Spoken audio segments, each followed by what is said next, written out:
amazing, aren't they? And if you're like me, you probably wonder how they get up into the air and stay there. Well, despite human ingenuity, there are sadly those rare occasions when things don't go as planned. Accidents do happen, and that's when the AAIB, the Air Accidents Investigation Branch, swings into action.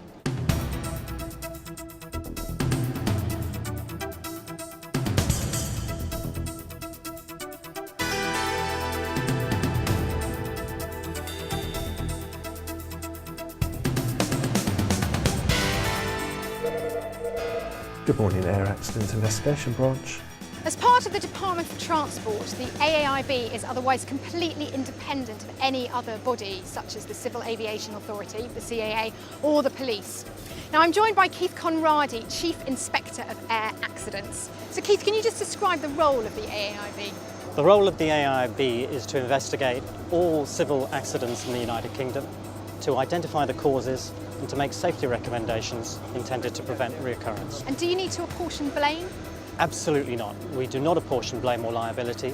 We're simply about conducting thorough investigations, identifying any safety action that may have been taken and making safety recommendations. And we make sure that all our findings are addressed to interested parties such as manufacturers, operators or regulators, whether that be also national or international. So how does the AAIB go about its work?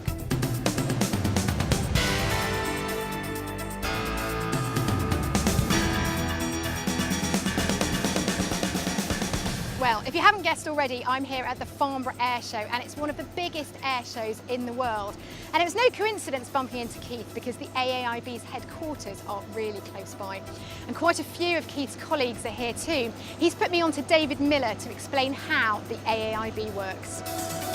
Well, all our investigators are inspectors of air accidents, and they fall into three disciplines: operations, engineering and flight recorders.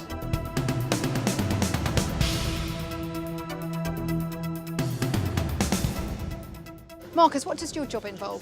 My job's to look at all the circumstances of the flight, where it came from, where it's going, who was on board, and also to contact as many witnesses as possible and take written statements from them. And also looking at the radar recordings and the RT that when the pilot was in communication with air traffic control. And do you have a police service background? No, all the operations inspectors at the AAIB are ex-commercial pilots or test pilots and hold a current airline transport pilot's licence. Marcus told me that he and his colleagues still take control of passenger airliners on a regular basis to stay in touch with the flying environment and to keep abreast of current technology. And he's very kindly put me on to one of his fellow investigators, Andrew Robinson, a Senior Inspector Engineering.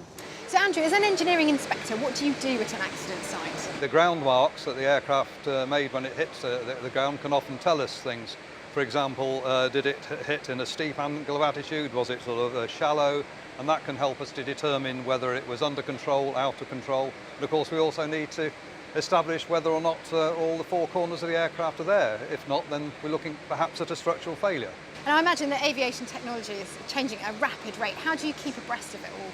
We go on courses provided by the manufacturer, and they give us a sort of general idea of what's happening. We then get deep into the detail in whatever area we happen to be steered after the initial investigations. And do you need a pilot's licence? We are encouraged to go and get ourselves a private pilot's licence, and that enables us to fly small, light aircraft. The third discipline is Inspector of Air Accidents Flight Recorders. I'm off to meet Mark Ford. Mark, slightly odd job title that you've got, Inspector Air Accidents Flight Recorders. What exactly do you do?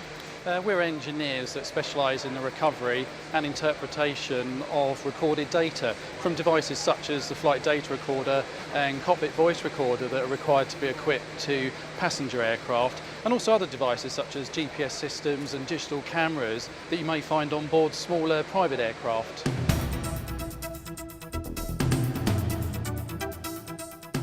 I asked David Miller how a typical investigation would be conducted. Well, when an accident or serious incident occurs, one of the principal inspectors will make a decision on how the AIB are going to respond.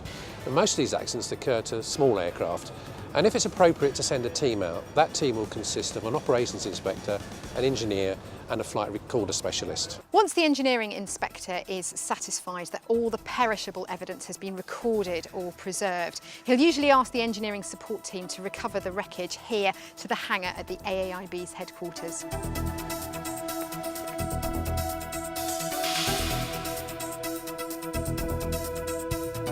When the other team members return to HQ, they hold a briefing chaired by the Chief Inspector. Now, the briefing's attended by other inspectors, and the scope and depth of the investigation is decided. Andrew, talk me through what happens next. Well, the wreckage is brought back to our hangar here at Farnborough, and while our flight data recorder colleagues are looking at all the electronic data, we would look at the systems of the aircraft, the structure, to try and find out if there'd been any failure that might have occurred in the air and precipitated the accident. And anything we find difficult to explain, we could submit to a metallurgist to try and establish whether there was a material defect or perhaps metal fatigue. Irrespective of the size of the accident, the same principles apply. The bigger the accident, the greater the pressure on the AAIB. Despite this though, the AAIB are adamant that there's no substitute for a thorough examination of the wreckage, both on site and here in their hangar. The AAIB fully conforms to internationally agreed standards. Inspectors are often deployed on foreign investigations, feeding back information to UK manufacturers and regulators so they can take appropriate action. So David, we know who the AAIB is and what it does, but what happens to all that information? Well, in fact, we publish a detailed report on every accident and serious incident we investigate. We publish then online or in hard copy. And where there's a need for instant action, we publish an interim bulletin to get safety information out, or where there's public demand. Keith, can you just sum up the AAIB for me? The AAIB is all about teamwork, whether it's groups of 2 or 3 for a small event, or maybe dozens for a larger accident. As I said at the beginning, it's not about apportioning blame. It's about understanding the underlying causes of accidents and preventing future loss of life. I'd like to think we've built a reputation for this, a reputation for accuracy, thoroughness and independence. Thank you, Keith. Demand for air travel is due to increase year on year until 2025.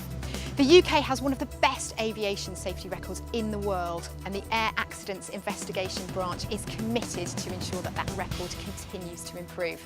And I personally find that very reassuring.